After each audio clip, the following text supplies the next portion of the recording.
Assalamualaikum warahmatullahi wabarakatuh. Alhamdulillahilladzi an'amana bi nikmatil iman wal islam. Wassalatu wassalamu ala sayyidina Muhammadin khairil anam wa ala alihi wa ashabihi wa tabi'ihi ala dawam. Asyhadu an la ilaha illallah wahdahu la syarikalah wa asyhadu anna Muhammadan abduhu wa rasuluh la nabiyya ba'da. Amma ba'du. Ayuhal ikhwah fillah, para sahabati fatayat Nahdlatul Ulama dimanapun Anda berada, setelah berpuasa 1 bulan lamanya, umat Islam akan merayakan Idul Fitri bersama. Idul Fitri sering diartikan sebagai hari raya kemenangan, sebuah momentum merayakan kemenangan bagi umat Islam setelah berjibaku menahan hawa nafsu, lapar, dahaga, dan semua hal yang membatalkannya. Idul Fitri 1444 Hijriah kali ini tampaknya berlangsung berbeda dengan 3 tahun sebelumnya. Jika 3 tahun sebelumnya banyak pembatasan karena pandemi COVID-19 masih terus menghantui, kali ini kita dapat merasakan adanya pelonggaran dalam menjalankan ibadah saat Ramadan.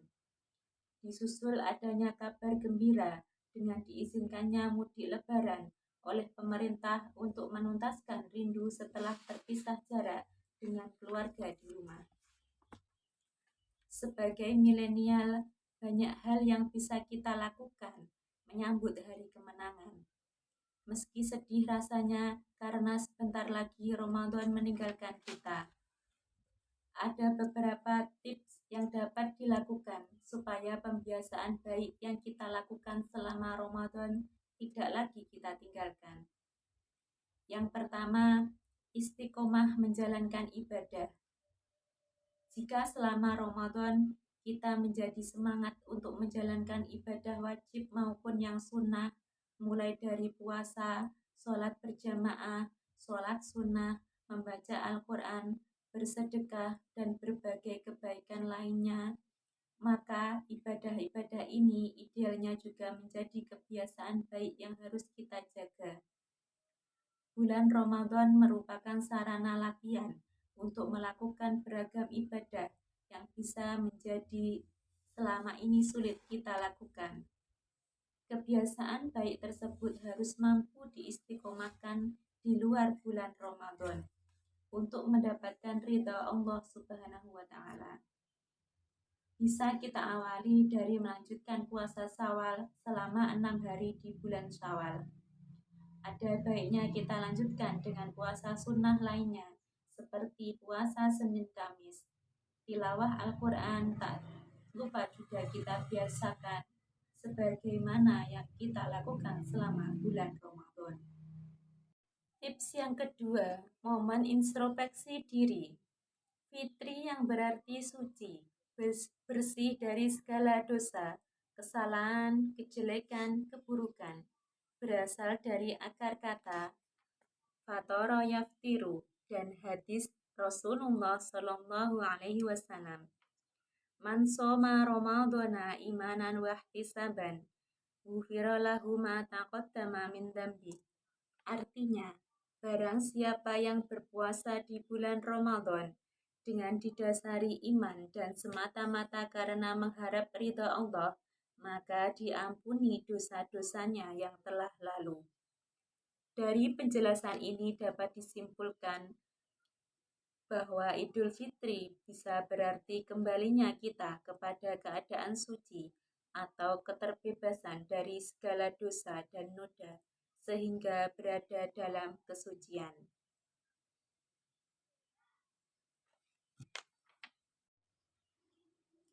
Setelah sebulan penuh digembleng dengan puasa dan rangkaian ibadah yang menyertainya, Idul Fitri idealnya harus menjadikan kita terlahir kembali sebagai manusia paripurna tanpa berlumur dosa.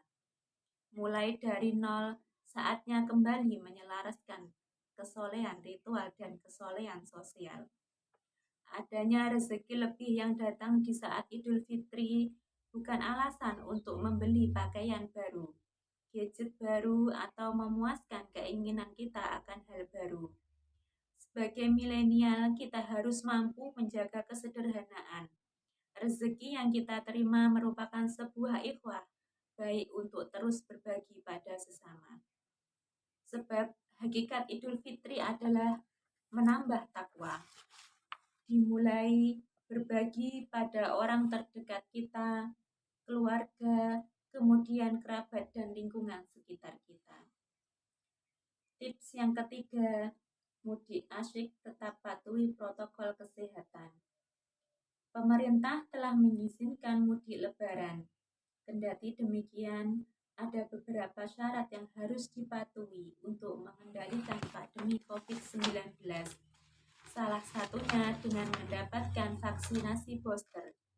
Untuk itu, wajib bagi milenial mematuhi peraturan yang berlaku, supaya mudik tetap asyik, kesehatan orang yang kita sayangi pun terjaga selalu. Selain mematuhi protokol kesehatan, mudik asyik juga harus dilakukan dengan mematuhi rambu lalu lintas selama di perjalanan. Selanjutnya, apabila di tengah perjalanan mengalami hal yang tidak berkenan, diperbolehkan untuk membatalkan puasanya dan mengganti puasa tersebut di hari lain. Sebagaimana firman Allah dalam surat Al-Baqarah ayat 184. A'udzu billahi minasyaitonir rajim. Bismillahirrahmanirrahim. Wa man kana maridan aw ala safarin fa'iddatun min ayyamin ukhra. Artinya, barang siapa di antara kamu ada di bulan itu, maka berpuasalah. Dan barang siapa sakit atau dalam perjalanan, dia tidak berpuasa, maka wajib menggantinya sebagaimana hari yang ditinggalkannya pada hari-hari yang lain. Supaya selamat sampai tujuan dan terhindar dari ujian di tengah jalan, jangan lupa mudik kita awali dengan berdoa terlebih dahulu. Tips yang keempat, menjaga silaturahim. Hal pertama yang harus dilakukan ketika sampai rumah adalah sungkem kepada orang tua. Memeluk dan mencium dengan takzim tangan orang tua kita yang telah melahirkan kita. Memberikan dukungan doa juga hartanya untuk kita. Maka berikan pelukan dan doa terbaik bagi mereka yang tersayang. Tidak lupa berkunjung kepada sanak saudara, handai tauladan, kerabat, dan tetangga kita untuk bermaaf-maafan. Pada zaman Rasulullah, saat lebaran, para sahabat dan Nabi saling bertemu dan mengucapkan, Taqabbalallahu minna wa minkum. Artinya, semoga Allah menerima puasa dan amal dari kami dan puasa dan amal dari kalian. Mudah-mudahan berkat ibadah di bulan Ramadan menjadikan kita termasuk orang-orang yang mendapatkan kemenangan suci jiwa dan badannya sebagai abid yang bertakwa. Demikianlah kultum singkat yang bisa saya sampaikan. Semoga apa yang telah tersampaikan bisa bermanfaat bagi kita semua. Selamat menjalankan ibadah puasa Ramadan 1444 Hijriah. Selamat menyambut Hari Raya Idul Fitri 1444 Hijriah. Taqabbalallahu minna wa minkum siyamana wa siyamakum wallahul muwafiq ila aqwamit thoriq wa'afu minkum. Wassalamualaikum warahmatullahi wabarakatuh.